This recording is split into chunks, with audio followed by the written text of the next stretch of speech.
Welcome to Games Lounge with me, Lindsay Marie Silver. And me, Sean Paul Johnston. Coming up in this episode, we dive into the wonderful world of MeTomo. We'll also be taking a look at the Live Gamer Extreme. That's the video capture card we use for our Twitch and YouTube streams.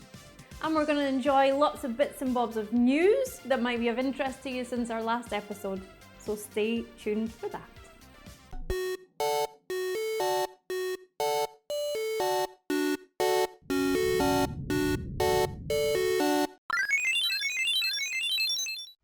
Games Lounge. Hi everyone, thank you for joining us again here for episode 5. We're going to start off this week by discussing this little beauty here, the AverMedia Live Gamer Extreme capture card. This is something we've got in the studio ourselves and we use it on a regular basis every Wednesday and Friday if you join us on our streams for Super Mario Maker and Xenoblade Chronicles and Twilight Princess HD now as well. We've got more streams that we're going to be using this with. This is essentially a video capture card that you can use to take off some processing off your computer and allow you to stream in 1080p 60 frames per second. You can also put it to 30 frames per second as well, but it does allow up to 60 frames per second and it's uncompressed video, so you get a nice clean signal. Obviously that comes down to Twitch and YouTube depending on what they allow you to upload itself. The bitrate on Twitch is a lot bit lower, so if you want more viewers to watch your streams and not get buffering problems, then you have to bring down the rate. So even though this is capable of streaming at a much higher rate, and obviously depending on your ISP or your internet service provider and your network connection, that's also going to affect it. So this here is more just the processing part of your image before you stream it out. This just takes off the workload off your PC and allows you to get a nice clean signal. It's actually a very small device. You can see in Lindsay's hand. Lindsay's got gigantic hands, so you can see how small it must be. No, it's actually a very small device and pretty simple. It comes with software called Rec Central or RE Central, and that's AverMedia's own software that you can use for the streaming, and you can edit videos and everything. We don't use that ourselves. We use a program called XSplit, which is a little bit more, I don't know, it's a bit more intuitive to use, I find. But yeah, you can basically design your own little card bits here. So this here comes out. It's like a little insert and it gives you a template where you can design these and print them out. And that's one that comes with it. So we just kept it in there because we've got it kind of hidden behind the desk anyway. What would be the benefit of customizing that? Well, the benefit is, for instance, us SmallFryUnify or Games Lounge, the show, you could create a custom one, you'd have it on there. I think this is more for, AverMedia does like a line of products. They've got a microphone and they've got other things like earphones and that as well, I think. But they've got a lot of devices that are kind of designed like this nice style. So if you've got a kind of high-end spec PC, you can put this next to it and it's not going to look out of place. It looks quite high-end. So yeah, you imagine putting your own little sort of kind of background image there, it'd be quite nice. You could put a nice picture of me in there. I put a picture of Lindsay going with a tiara on. Pretty simple to change that. It's just an extra lot of features, not really needed for anything, but it's nice. The box comes with several connectors and adapters. There's ones for connecting up. It's a USB 3 connection as well, so it connects up to your PC via USB 3, which is obviously a pretty fast connection. Don't know the actual transfer rates, but you're kind of close to Thunderbolt as far as I'm aware. Maybe I'm off with that one, so don't quote me on that. But it gives you a very fast connection for streaming your gaming, which is perfectly fine for getting that nice quality signal. Comes with a 3.5mm audio cable, so you can plug in your sound device if you've got a sound system or something like that, or sound capture cards or something. You can plug that into there so it pulls in the sound as well. Comes with a HDMI cable for connecting up from the actual device itself to your console or to your PC if that's got an HDMI output. Comes with a component cable for some of your older consoles, so a Wii, an Xbox 360, or a PlayStation 3. And it also comes with a component to PlayStation 3 cable. So I think that's for more the HDCP, which is a protection thing for high definition signals. It also has that, so you can work through that. But you're not obviously meant to bypass anything illegally, so don't do that. But yeah, it's got a bunch of connectors that makes it easy to set up and connect up. That's the AverMedia Live Gamer Extreme. Go and check it out if you're into your streaming. This is probably a good option for you. So like Lindsay mentioned in the intro, each week we look for interesting stories or things we think you might find interesting yourself. and we kind of collect them together, and when we film the episodes we kind of put them out there so you can take a look at them and see if it's something that you like yourself. So Lindsay, we've been searching, what did we find this week or the last week since the last episode? Well, the first thing to mention is the very, very fabulous Pac-Man suit. It's basically a three-piece suit which is made by Opposuits. Surprisingly cheap for what it is, I think. Okay, UK price, how much? $64.95. That's a three-piece suit, £64.95 in the UK. And that comes with free shipping, is that correct, in the UK? I think so. So they do free shipping in the UK. What's it like prices-wise for our American viewers? Because we get a lot of American viewers. It's like pretty much $110. $109.99. I don't know, it makes me question what is the quality of it. But then I don't know, it's that gimmicky, would you actually even care? Well, exactly. I think, like I'm wearing this waistcoat. This is my Games Lounge presenting waistcoat now. And if Opposuits sees this, we'll pass it on to them. We'll send them a tweet or whatever. If they like what we've done here, by showing it off, send us a waistcoat or send us the full suit. I'll wear this bad boy in the show. I'm right up for that. It's all little Pac-Man things. They are and amazing. Everything. It's pretty cool. And the thing is, it's one of these things for the quality. I think, like anything, you know what you're paying for. You know what I mean? If you pay a £65 for a three-piece suit, don't be expecting a Yves Saint Laurent suit or an Armani quality suit or something. You're going to get a polyester suit or something. You know what I mean? Which, yeah. Who cares? It's a bit of fun or whatever. It'd be good for some sort of kind of event, a charity event or something like that. And if you go on their site, Opposuits, we're going to post the link in the description after we finish this, and you'll be able to go to their site and you can see they've got loads of other wacky suits as well. We'll have some images come up here so you can check some of them out, but definitely check it out, it's pretty cool. Another piece of news is that Fallout 4 has apparently won a Bafta Best Game of the Year. Yeah, so there was the Bafta, the Games Awards had been going on. Does it have the date there? Well, it's the 2016 Game Awards anyway, Bafta Game Awards, and yeah, Fallout 4 won Best Game 2016, so I think they were actually quite surprised. I'm sure Bethesda put up a tweet online and said they were kind of surprised and shocked by the win, especially with a lot of the other games there. I think games like something like Splatoon or Super Mario Maker, there was a lot of people who were thinking that kind of game was going to win it because it's got such a mass appeal, whereas Fallout 4 is a kind of more, it's like a first-person shooter sort of kind of game, so maybe they were a bit surprised by that, but it is a pretty good game. It looks great, it's got loads of customizable features and stuff, and it's done really well, so not surprising, but yeah, great, nice one.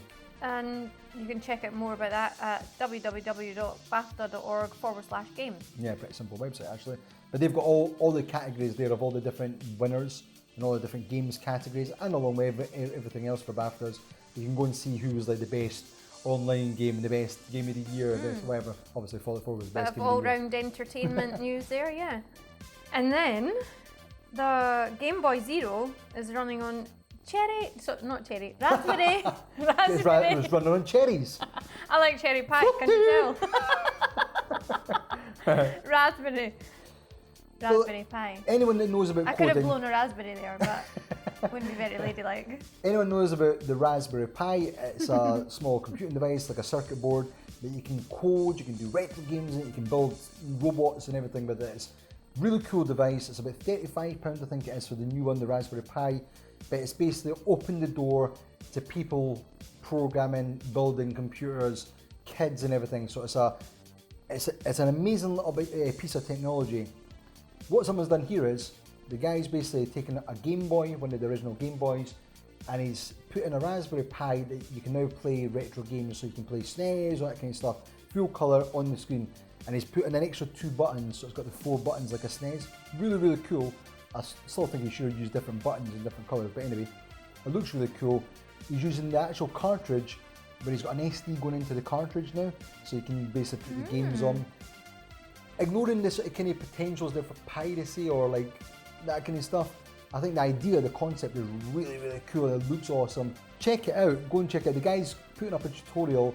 He said that he's probably not in the position to build people them, but what he's going to do is put up the steps of his build himself, so you can go and then build one yourself and give it a shot, and you can have the cool device. So yeah, check it out, give the guy a like and stuff like that, and share his work around. slap your arm. How well do you know your friends? Well, What happens if you don't have any friends? you've got me. Woohoo! and how did I contact you, Lindsay? Well, if you have linked up MeTomo, Uh-huh. which is Nintendo's first ever mobile game. If you've linked up MeTomo and your Twitter account, you can become my friend by searching for my Twitter handle, which is @LindsayMSilver, and click on there and you can get linked up, You can, friends in MeTomo. you can also get my one as well under Sean P. Johnston. That's SHAUN P. Johnston. And we'll put up the details for that as well. We'll have it popping up here. So you can add us both on MeTomo. By the way, just to clarify, it's not actually a game.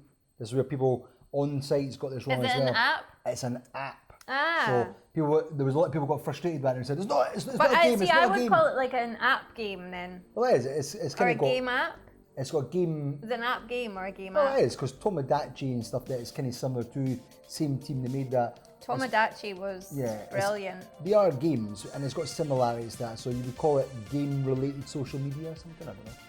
I call it a mobile gaming app. Cool. What's your impressions of it so far, Lindsay? So far, so anyway, let's just say this came out on the 31st of March. So it's really new. And it released in Japan, I think it was about the 17th of March. So just before that, and within the first week in Japan, it was downloaded over 1 million times. And then now, since the 31st of March, it's been downloaded in total over 3 million times. Yeah, so it's probably even more than that now. Yeah, So you pretty say probably popular. over So that, the yeah. chances are some of you will have that already. One of the main aspects of MeTomo was to ask questions that you might not ask yourself normally. So you're using MeTomo as a tool to ask your friends questions, and they can respond to them. You can sort of see what they would say. Are you finding that useful? Does it seem like fun or? I mean, every time you go into the app, it asks you a bunch of questions, and it depends whether or not you're in the mood for it. I think if you're really in the mood for it, then you have a bit of a nonsense with it. And you can answer questions, you know, how are you feeling? What made you laugh recently? Things like that. And then at the same time, it's asking all of your friends that are on there that you've connected up with, it's asking them a bunch of questions as well. So you can read what their responses are. And some of them that come out, you're like, really? I never would have guessed that. Yeah, well, that's exactly what the purpose is meant to be. Like, do you know, like what I found myself was, you go in there and some random questions and stuff, and it's sort of answering some of them. I'm normally just answer like one word answers or whatever. But do you find some of it? I write a whole big story. Do you not find some of it feels like it's like data mining almost? It's like trying to get info. I actually think that it's probably the most clever piece of market research any company could do. Because what they've got, first up, it finds out which region are you in. So they're basically getting information for different markets around the world. It's asking you, what do you do to relax? You know, point, what do you know? So for a company who they work in the you know, entertainment and leisure industry, then it's that's priceless. In the game, it has got in-app purchases, so you can buy coins. One of the things it's got as part of its kind of currency is you can get platinum and gold coins, and you can use those coins. This is now linked in with my Nintendo accounts and the rewards program. So you can now collect platinum points. So so every time you log in, you get coins. So every time, each day you log in, you get coins. If you change clothes, you get coins. Yes, if you comment on your friends' answers to those questions, you get coins. So it's nurturing you to basically interact and answer these questions because there's rewards there. That, I guess, is the social element, you know, just like on Facebook or Twitter. Rewarding you for being social. Kind of, Yeah, and then those coins, you can use those coins for things like in-app. You can buy more costumes. You can play the little what's it called? Is it Me Drop or something? It's called. Oh, yeah. Yeah, you can play the Me Drop, but you can drop down. Which is like one of those machines at the arcades. The where grappling machines. Yeah, and you try and get the best outfit ever. But what do you feel about the fact that you can buy the coins in in-app purchases? I feel it's, it's maybe a little bit unfair because there might be folks out there who have far too much money, and They can get but everything. then that's life, isn't it? Well, So maybe it makes it more realistic. I think, it's one of these things that before Nintendo brought out this app, this is the first one by DNA and Nintendo, D-E-N-A, that's DNA, cool. Anyway, it's the first app that they brought out, and people were wondering how Nintendo was going to monetize this kind of thing. And I think what they've done is, there's always a fine line between creating an app and forcing you to buy upgrades and keeping things locked off before you can do something. What I found with MeTomo is it was quite good in the sense that nothing seems like it's locked off. You can get costumes, you can go into the app each day and get coins. It rewards you for being social, that you can then buy new costumes. Unlike games, yeah. Unlike in Animal Crossing, when you went to the town and you went to Gracie Grace. Yeah. And all the lovely, Yeah. all the lovely stuff, but you couldn't afford any of it. And you're like, well, how do you even get that? And it was just a bit annoying in some ways. Although I like just browsing as well. But I think that like Nintendo's approached that and DNA's approached that in a pretty good way. It's no forcing you into buying stuff. You get access, so far it seems, to everything within the game. If you do want to get things there, you want that costume specifically, you can pay the money if you've got it. Secret banana fan outfit. I really want that. well, I played it a couple of days ago and I got myself a black ninja suit. You can see it on my Twitter. And I also got the white ninja hat, which is awesome. And I've got a pirate outfit as well. I've got a little red beanie hat. Know what? Well, it's a berry actually. No, what I'd like to say is, a berry. I was going to ask you, what do you think could be improved about it? One of the things I was thinking was, I won a costume, it was a pink dress. I'm not going to wear it. Did you? Don't even Can ask I me. have it? Can you give Well, that's what I'm going to say. I was wondering if there was a way I could send it to Lindsay, but I don't do think that there in is. Animal Crossing? But if you could gift it to people, if you could win You stuff. do that in Animal and swap them Crossing, over. maybe they'll add it. But then maybe you run into the problem of if someone's got something that costs a lot of coins, then maybe. But then again, it's like if you want to give away something that you want to give away, you paid for it or you've managed to gain it somehow, then what's the issue with that? What I really think would be great if they added it in would be the food feature that's in Tomodachi Life. What's the food feature in Tomodachi? Where you can feed the people, the You're a characters. feeder? Maybe I'm a feeder. But it tells me in Tomodachi Life that your favourite is spaghetti bolognese, which isn't what you said in MeTomo. What did I say in MeTomo? Tuna pasta. Yes, that was tuna it. pasta. And I was like, oh yeah, speciality.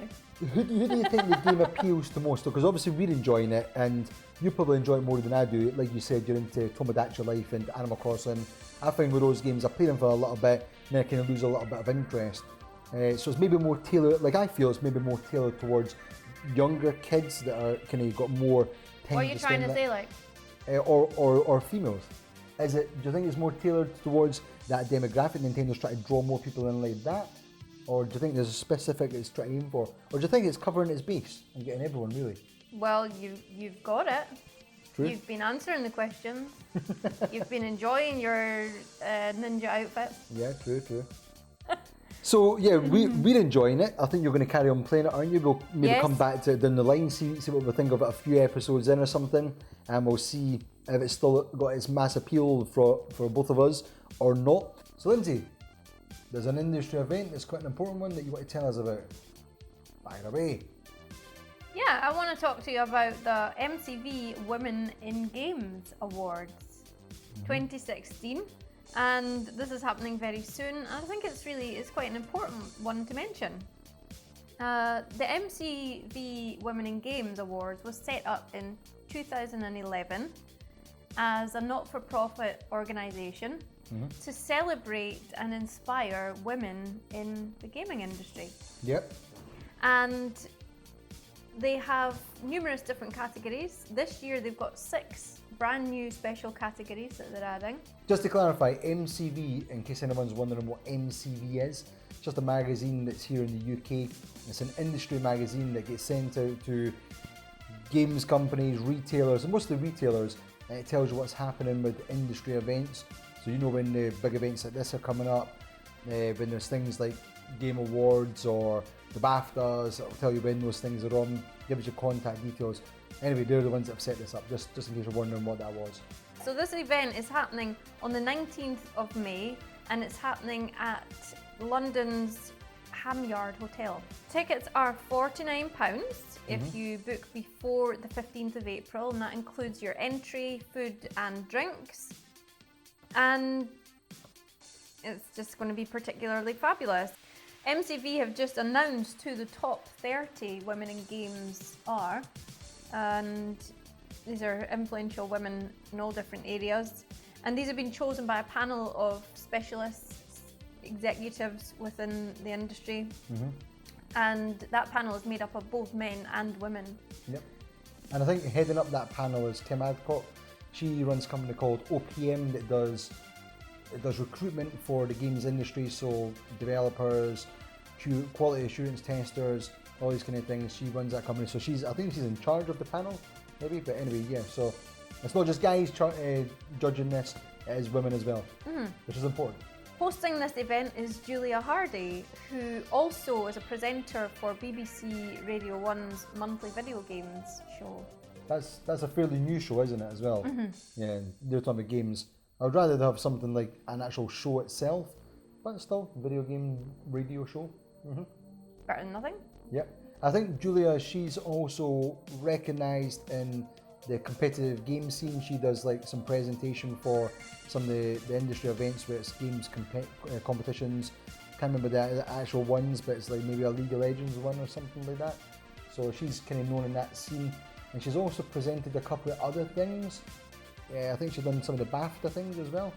So yeah, so someone that knows about their games, again, into their games, knows about their games, is hosting it, so that's cool. So overall, I think that it's just incredibly important that not only we speak about this event, but that everybody kind of checks it out, and because, well, more women in the games industry leads to more exciting things, doesn't it? All round. Yeah, well, I think part of the big problem with video games has been that it's been, for a lot of people, even probably more so the older generation, if you never grew up with games and you weren't involved with games, there's always this stigma that video games are for young geeky guys in their bedrooms. And now I'm sure there is young geeky guys in their bedrooms, but it's inclusive of everyone. That is the whole point of games. It's the biggest medium on the planet, and it should be accessible to anyone, young, old, like woman, man, kid, whatever. And I think this is important in the sense that it's drawn attention that women are involved in the games industry. It's not just guys making games. Women are making them, they're developing them, they're creating art for them, they're promoting them, they're marketing them. They're doing every single aspect that a guy can do, and they're doing an amazing job. Sometimes they might even be doing it better, yeah. Yeah, so I think that's good that it's highlighting that kind of thing, and hopefully it draws some attention to maybe the inequality in some of these sort of fields, that shows that yeah, women are involved and women are doing the exact same as what men are doing, and it is an inclusive medium. So yeah, it's really important, I think. And I think that it bolsters up the entire industry. Yeah. You know, with the fullness of women's creative input, that also bolsters up the fullness of definitely of men's creative input. Well, I think going back to the game side of things as well, there's a lot of games that have been targeted towards young guys, made by guys, and you know, they've kind of got a lot of flack over the years and stuff that they're kind of sexist or whatever. I think the more you introduce women into these things where there's a more of a balance, I'm all about the balance. We've kind of talked about this loads of times. I think balance in everything, whether it's gaming, your life, your personal hobbies or whatever, bringing balance into these things is quite important. So I think in the games industry, that you can bring the balance there as well, where you've got input from men and women in creative aspects of games, then maybe we can avoid the kind of things you see in the Sun or whatever it is, these papers where it's random stories that someone murdered someone and it's like, it's kind of just false or like hyperbole stuff, rhetoric. Well, this can maybe balance out and say, well, it's not just the young guys playing games, everyone's involved in the games, and maybe it brings the awareness to everyone. If you want to find out more information, we'll put the details in the description. You can go and check out the website. What's the website, Lindsay? The website is womeningamesawards.com. Really simple to understand and remember. We will post that up in the description. You can go to their site, you can find out more about the awards themselves, you can find out more about the judges, what the actual philosophy behind it is, You can also see what's happening on the day. So Canopy's at 2 PM or something like that. It's a whole day event.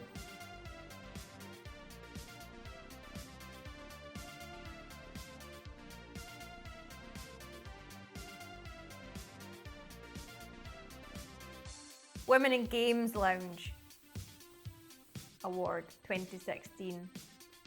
First prize winner. Thank you so much, everybody.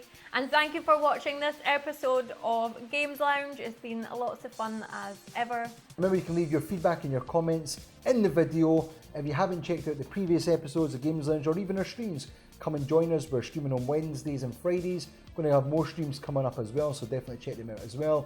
So leave your comments there and we'll see what we can add into them, and we can maybe read them out in a future episode. Until next time, stay groovy and we'll see you then.